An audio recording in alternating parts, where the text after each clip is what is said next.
یہاں داخل ہوتے ہی مجھے یہ محسوس ہوا کہ میرے اندر کوئی غیر معمولی تبدیلی آئی ہے، لیکن اس وقت میری ساری توجہ فرشتوں اور یہاں کے دلکش ماحول کی طرف تھی، اس لیے میں زیادہ توجہ نہیں دے سکا کہ میرے ساتھ کیا ہوا ہے۔ میں اس کیفیت کو بس یہاں کے ماحول کا ایک اثر سمجھا۔ چلتے چلتے مجھے کچھ خیال آیا تو میں نے صالح کے کان میں سرگوشی کی، یار یہ تو ٹھیک ہے کہ یہ لوگ مجھے کوئی نجات یافتہ شخص مان کر میرا استقبال کر رہے ہیں، لیکن یہاں میری ذاتی واقفیت تو کوئی نہیں ہے، کیا یہاں تمہارا کوئی واقف ہے؟ میری بات سن کر صالح ہنستے ہوئے بولا، عبداللہ آج ہر شخص اپنی پیشانی سے پہچانا جائے گا کہ وہ کون ہے۔ تمہیں علم نہیں مگر تمہارا پورا تعارف تمہاری پیشانی پر درج ہے، تم دیکھتے جاؤ آگے کیا ہوتا ہے۔ قطار کے اختتام پر کھڑا ایک وجیح فرشتہ جو اپنے انداز سے ان سب کا سردار معلوم ہوتا تھا میرے پاس آیا اور میرا نام لے کر اس نے مجھے سلام کیا۔ میں نے سلام کا جواب دیا، پھر وہ بہت نرمی اور محبت سے بولا، ہمیشہ باقی رہنے والی کامیابی مبارک ہو۔ میں نے جواب میں شکر ادا ہی کیا تھا کہ وہ دوبارہ بولا، کیا آپ آئینہ دیکھنا پسند کریں گے؟ میری سمجھ میں نہیں آیا کہ اس نے یہ بات مذاق میں کہی تھی یا سنجیدگی سے، کیونکہ اس وقت آئینہ دیکھنے کی کوئی معقول وجہ مجھے سمجھ میں نہیں آ رہی تھی۔ تاہم اس نے میرے جواب کا انتظار نہیں کیا، ایک فرشتے کو اشارہ کیا اور اگلے ہی لمحے میرے سامنے ایک قد آدم آئینہ تھا۔ میں نے اس آئینے کو دیکھا اور مجھے یقین ہو گیا کہ اس نے میرے ساتھ مذاق کیا تھا، کیونکہ یہ آئینہ نہیں بلکہ ایک انتہائی خوبصورت اور زندگی سے بھرپور پینٹنگ تھی، جس میں ایک خوبصورت نوجوان بلکہ شہزادہ شاہانہ لباس زیب تن کیے کھڑا تھا۔ یہ تصویر کسی بھی اعتبار سے تصویر نہیں لگ رہی تھی، بلکہ یوں محسوس ہو رہا تھا کہ جیسے آئینے کے سامنے کوئی زندہ انسان کھڑا ہوا ہے۔ میں نے اس فرشتے کی طرف دیکھا اور مسکرا کر کہا، آپ اچھا مذاق کرتے ہیں مگر پینٹنگ اس سے زیادہ اچھی کرتے ہیں۔ مصور تو آپ ہی معلوم ہوتے ہیں، لیکن اس میں ماڈل کون ہے؟ فرشتے نے انتہائی سنجیدگی سے میری بات کا جواب دیا، پینٹر تو المصور یعنی مالک ذوالجلال ہے، البتہ ماڈل آپ ہیں۔ اس کے بعد اس نے صالح کو اشارہ کیا، وہ میرے قریب آیا اور میرا سر گھما کر دوبارہ پینٹنگ کی طرف کر دیا۔ اس دفعہ پینٹنگ میں اس نوجوان کے ساتھ صالح بھی نظر آ رہا تھا۔ میں حیرت سے کبھی صالح کو دیکھتا اور کبھی اس آئینے میں کھڑے دوسرے شخص کو، جس کے بارے میں دونوں کی متفقہ رائے یہ تھی کہ یہ میں ہی تھا، مگر یہ میں تو نہیں۔ میں نے بلند آواز سے کہا۔ جواب میں صالح نے یہ مصرع پڑھ دیا، اے جانے جہاں یہ کوئی تم سا ہے کہ تم ہو، لیکن یہ کیسے ممکن ہے؟ میں تو ایک بوڑھا شخص تھا اور جوانی میں بھی کم از کم ایسا تو نہیں تھا۔ اس دفعہ میری بات کا جواب فرشتے نے دیا، آپ ناممکنات کی دنیا سے ممکنات کی دنیا میں آ گئے ہیں، آپ انسانوں کی دنیا سے خدا کی دنیا میں آ گئے ہیں۔ آج ہر شخص ویسا نہیں دکھائی دے گا جیسے وہ دنیا میں دوسرے انسانوں کو نظر آتا تھا، بلکہ آج ہر شخص ویسا نظر آئے گا جیسا وہ اپنے مالک کو نظر آتا تھا، اور مالک کی نظر میں انسانوں کی صورت گری ان کے گوشت پوش پر نہیں بلکہ ان کے ایمان و اخلاق اور اعمال کی بنیاد پر ہوتی تھی۔ آپ اسے دنیا میں جیسے لگتے تھے ویسے ہی آج اس نے آپ کو بنا دیا ہے۔ ویسے یہ عارضی انتظام ہے، آپ کی فیصلہ کن شخصیت اس وقت سامنے آئے گی جب جنت میں آپ کے درجات کا فیصلہ حتمی طور پر ہوگا۔ سرے دست تو آپ آگے جائیں، بہت سے دوسرے لوگ آپ کا انتظار کر رہے ہیں۔ ہم آگے کی سمت بڑھ رہے تھے، مجھے اندازہ ہو چکا تھا کہ اندر داخل ہوتے ہی مجھے جس تبدیلی کا احساس ہوا تھا وہ کیا تھی۔ میری چال میں بہت اعتماد تھا، شاید یہ آئینے کا اثر تھا کہ اب مجھے یقین آنے لگا تھا کہ رب کعبہ نے مجھے سرفراز کر کے میرے بخت کو ہمیشہ کے لیے جگا دیا ہے. میری زندگی کے شب و روز اور اس میں پیش آنے والے مسائل اب میرے لیے خواب و خیال ہو چکے تھے. پچھلی دنیا کی محرومیاں، صبر اور محنتیں کبھی اس طرح بھی رنگ لائیں گی، مجھے اس کا قطعاً اندازہ نہیں تھا. قرآن کریم اور احادیث میں اگلی دنیا کا بہت کچھ تعارف پڑا تھا، مگر آنکھ جو کچھ دیکھ سکتی ہے، کان سنتے اور حواس محسوس کر سکتے ہیں، وہ الفاظ سے شعور تک بہت کم منتقل ہوتا ہے. آج جب یہ سب حقائق سامنے ہیں تو یقین نہیں آتا کہ مجھے یہ اندازہ تو زندگی ہی میں ہو چکا تھا کہ آخرت کی بازی میں جیت جاؤں گا، مگر اس جیت کا مطلب اتنا شاندار ہوگا، اس کا مجھے بالکل بھی اندازہ نہیں تھا. تمہیں ابھی پورا اندازہ نہیں ہوا ہے. سالے پتہ نہیں کس طرح میرے خیالات پڑھ رہا تھا. اس کے جملے نے مجھے چونکا دیا. اس نے اپنی بات جاری رکھی. اصل زندگی تو ابھی شروع ہی نہیں ہوئی. ابھی تو تم حشر کے عارضی مرحلے میں ہو. اصل زندگی تو در حقیقت جنت میں شروع ہوگی. اس وقت خدا کا بدلہ دیکھنا، اس وقت خدا کو داد دینا. سر دست تو آگے دیکھو، ہم کہاں کھڑے ہیں. اس کی بات سے مجھے احساس ہوا کہ میں اپنے ماحول سے بالکل لا تعلق ہو کر چل رہا تھا. میں نے نظر اٹھا کر دیکھا. ہم اس وقت ایک وسیع و عریض اور سرسبز شاداب میدان میں تھے. آسمان پر سورج چمک رہا تھا. اس میں روشنی تھی پر دھوپ نہ تھی. آسمان پر کہیں بادل نہ تھے مگر زمین پر ہر جگہ سایہ تھا. زمین سبز تھی. شاید اسی کے اثر سے آسمان نیلگوں کے بجائے سبزی مائل ہو رہا تھا. میدان کے وسط میں ایک فلک بوس پہاڑ تھا. محاورتاً نہیں، حقیقتاً فلک بوس، کیونکہ اس کی چوٹی جہاں سے ہم کھڑے دیکھ رہے تھے آسمان میں پیوست لگ رہی تھی. فضا میں ہر طرف بھینی بھینی خوشبو مہک رہی تھی. یہ خوشبو ہر اعتبار سے بالکل نہیں مگر انتہائی محصور کن تھی. ہماری سماعت ہمیں ان نغموں کا احساس دلا رہی تھی جو کانوں میں رس کھولنے والی موسیقی کے ساتھ چار سو بکھرے ہوئے تھے. مجھے یہ لگ رہا تھا کہ یہ خوشبو اور یہ موسیقی میری ناک اور کان کے راستے سے نہیں بلکہ براہ راست میرے اعصاب تک پہنچ رہی ہے.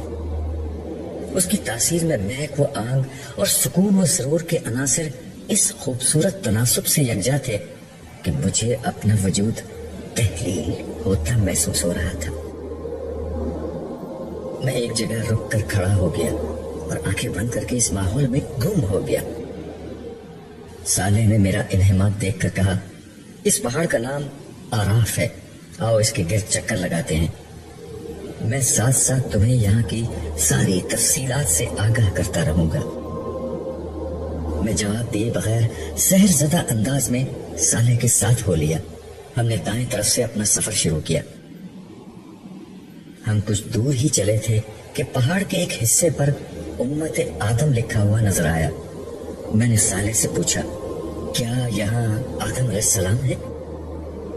نہیں، سارے نبی پہاڑ کے اوپر بلند حصے پر موجود ہیں. تم دیکھو گے کہ ہر تھوڑی دیر بعد اسی طرح کسی نہ کسی نبی اور اس کی امت کا نام لکھا ہوا نظر آئے گا. ہر امت کے نجات یافتہ لوگ، تمہاری طرح کے نجات یافتہ لوگ یہاں آ کر جمع ہوں گے. اس نے جواب دیا. کیا مجھے امت محمدیہ کے کیمپ میں جانا ہوگا؟ اس پر میں نے اشتیاق سے پوچھا. سالے نے نفی میں سر ہلایا اور بولا، ان مقامات پر نجات یافتہ لوگ کھڑے ہوں گے اور روز حشر کے اختتام پر یہیں سے جنت میں جائیں گے. تمہیں پہاڑ کے اوپر جانا ہوگا. وہاں سارے نبی اور ان کی امتوں میں سے وہ لوگ جمع ہیں جنہوں نے نبیوں کے اتباع میں لوگوں پر حق کی شہادت دی. یہ لوگ یہاں سے انسانوں کے بارے میں خدا کا فیصلہ دیکھتے رہیں گے. اسی جگہ سے انہیں انسانوں پر گواہی دینے کے لیے بلایا جائے گا. ہر نامراد شخص جہنم کی طرف اور ہر کامیاب شخص پہاڑ کے نیچے اپنے اپنے نبی کے کیمپ میں آتا جائے گا. پھر ہر امت گروہ در گروہ یہیں سے جنت میں جائے گی. یہ وہ مقام ہے جہاں سے حشر میں ہونے والے ہر فیصلے کو براہ راست دیکھا جا سکتا ہے۔ جنت و جہنم بھی یہاں سے نظر آتی ہے۔ ہم یہ گفتگو کر رہے تھے اور ایک ایک کر کے تمام نبیوں کی امت کے مقامات سے گزرتے جا رہے تھے۔ اس وقت ہر جگہ بہت کم لوگ تھے۔ میں نے صالح سے کہا شاید ابھی تمام لوگ نہیں آئے۔ اس نے کہا نہیں، یہ بات نہیں، دیگر نبیوں کی امت میں سے نجات یافتہ لوگ ہی بہت کم ہیں۔ زیادہ تر لوگ بنی اسرائیل میں سے ہیں اور سب سے زیادہ امت محمدیہ میں سے۔ یہ دونوں کیمپ ابھی تک نہیں آئے ہیں، لیکن اس وقت تک وہاں بھی زیادہ لوگ نہیں ہیں، لیکن تھوڑی دیر میں ہو جائیں گے۔ آؤ اب اوپر چلتے ہیں، اس پہاڑ کا چکر تو بہت طویل ہو جائے گا۔ مجھے بلند مقامات پر چڑھنے کا ہمیشہ سے شوق رہا تھا، لیکن شاید یہ میری زندگی کی سب سے عجیب بلندی تھی۔ بظاہر بہت بلند اور آسمان تک اونچی تھی، مگر یہاں سے ہم زمین کو اس طرح دیکھ رہے تھے جیسے چند منزل ہی اوپر کھڑے ہوں۔ نیچے سے جو جگہ ایک چوٹی لگتی تھی وہ ایک ہموار سطح تھی، تاہم اس ہموار زمین پر تھوڑے تھوڑے فاصلے پر بلند و بالا قلعہ نما تعمیرات بنی ہوئی تھی۔ ارد گرد کوئی دیوار تھی اور نہ ان میں دروازے ہی موجود تھے، اس لیے باہر سے بھی اندر کا نظارہ کیا جا سکتا تھا۔ میں نے صالح سے ان بلند تعمیرات کے متعلق پوچھا تو اس نے کہا یہاں عالی شان تخت پر تاج پہنے ہوئے انتہائی باوقار ہستیاں بیٹھی ہوئی تھی۔ ان کے ارد گرد اسی شان کے لوگ شاہانہ نشستوں پر بیٹھے ہوئے تھے۔ میں نے صالح سے ان بلند تعمیرات کے متعلق پوچھا تو اس نے کہا یہ مختلف انبیاء کی عارضی قیام گاہیں ہیں، انہی کی بنا پر اس پہاڑ کو آراف کہا جاتا ہے۔ تم تو جانتے ہو کہ آراف کا مطلب بلندیوں کا مجموعہ ہے۔ میں نے اسبات میں سر ہلایا۔ وہ گفتگو کا سلسلہ جاری رکھتے ہوئے بولا تخت پر بیٹھے ہوئے انبیاء کرام ہیں اور ان کے ارد گرد بیٹھے لوگ ان کی امت کے شہداء اور صدیقین ہیں۔ صدیقین وہ لوگ ہیں جنہوں نے نبیوں کی زندگی میں ان کا ساتھ دیا، اور شہداء وہ لوگ ہیں جنہوں نے انبیاء کے بعد ان کی دعوت کو آگے پہنچایا۔ یہ سب وہ لوگ تھے جو دنیا میں خدا کے لیے جیے اور اسی کے لیے مرے۔ اسی کے صلے میں یہ لوگ آج اس عزت و سرفرازی سے ہمکنار ہوئے ہیں جس کا مشاہدہ تم اس وقت کر رہے ہو۔ کیا یہ ممکن ہے کہ انبیاء علیہ السلام سے میری ملاقات ہو سکے؟ میں نے پوچھا۔ سب سے ملاقات کا وقت تو نہیں، لیکن کچھ سے ضرور مل سکتے ہو، اس نے جواب دیا، اور پھر ایک ایک کر کے خدا کے جلیل و قدر پیغمبروں سے میری ملاقات کرانی شروع کی۔ وہ پیغمبر جو میرے لیے عظمتوں کا نشان تھے، میں ان سے مل رہا تھا۔ آدم، نوح، ہود، صالح، اسحاق، یعقوب، یوسف، شعیب، موسیٰ، ہارون، یونس، داؤد، سلیمان، زکریا، یحییٰ، عیسیٰ، اور سب سے بڑھ کر ابو الانبیاء سیدنا ابراہیم علیہ السلام۔ سب نے گلے لگا کر اور میری پیشانی پر بوسہ دے کر میرا استقبال کیا اور مجھے مبارکباد دی۔ ان جلیل القدر ہستیوں سے کچھ گفتگو کے بعد ہم آگے روانہ ہو گئے، مگر مجھے دوران گفتگو یہ احساس ہوا تھا کہ سب لوگ ایک نوعیت کی تفکر میں مبتلا ہیں۔ راستے میں صالح سے میں نے اس کی وجہ پوچھی تو وہ بولا تمہیں نہیں معلوم اس وقت حشر کے میدان میں کیا قیامت برپا ہے؟ اس وقت ہر نبی پریشان ہے کہ انسانیت کا کیا ہوگا۔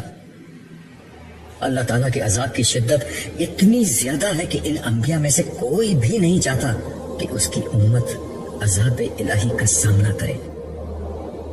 وہ چاہتے ہیں کہ اللہ تعالیٰ لوگوں کو معاف کر دیں، مگر سر دست اس کا کوئی امکان نہیں۔ ایسی کوئی دعا کی جا سکتی ہے اور نہ اس کی اجازت ہے۔ لوگ سینکڑوں برس سے خوار اور خراب ہو رہے ہیں۔ سر دست حساب کتاب شروع ہونے کا بھی کوئی امکان نہیں ہے۔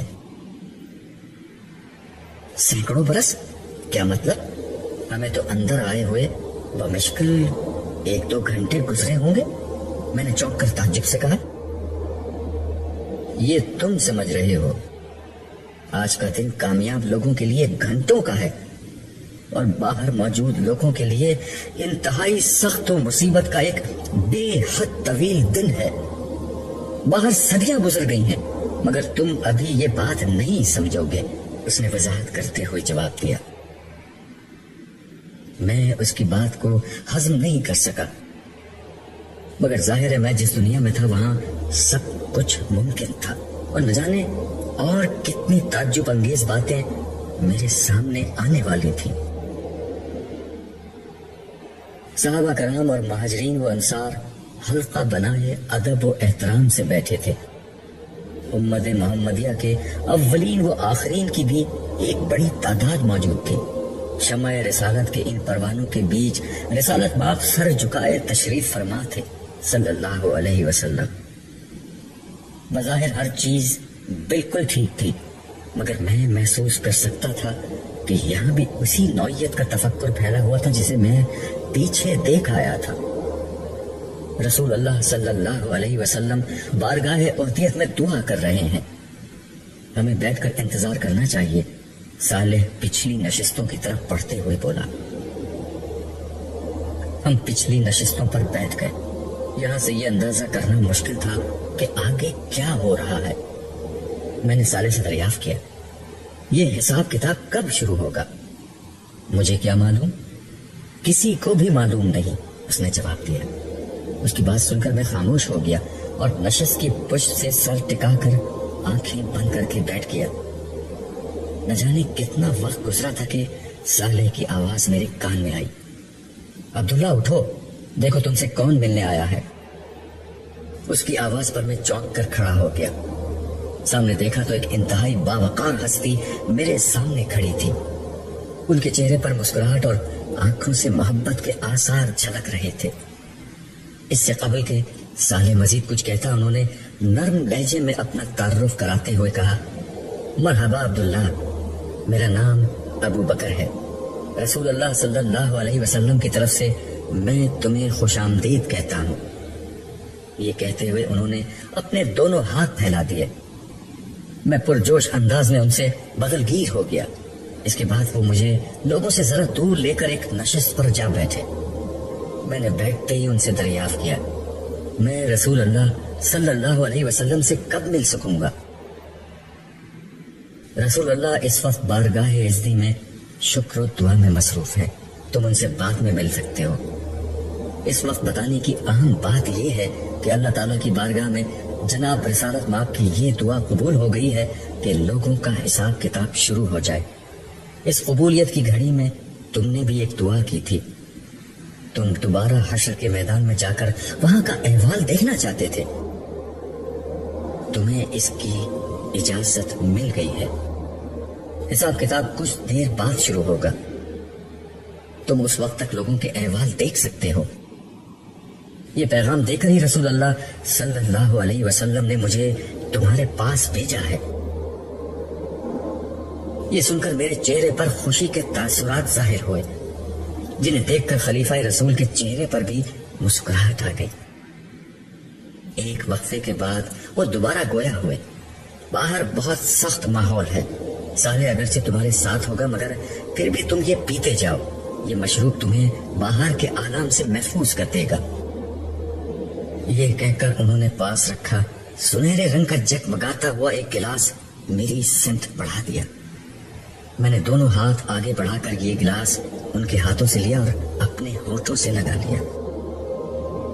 گلاس ہونٹوں سے لگاتے ہی ایک عجیب واقعہ ہوا۔